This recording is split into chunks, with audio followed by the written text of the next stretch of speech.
கிழக்கு எப்படியா நான் இப்படி தாத்தாவோட முடி கலராக இருக்கு. Red colour.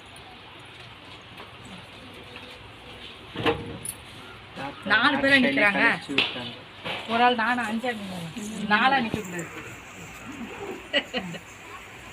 மொட்டை அடிச்சுக்கணும்னா கூட மொட்டை அடிச்ச பாப்பா நிற்கணும்.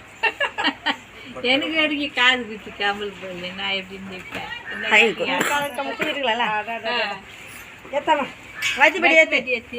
கொஞ்சம் நவுறீங்களா? தண்ணி போச்சு, தண்ணி ஊற்றிக்கணும்.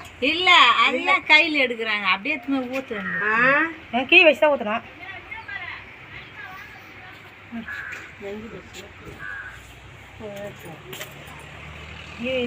சரி 5 ரூபா வரும்.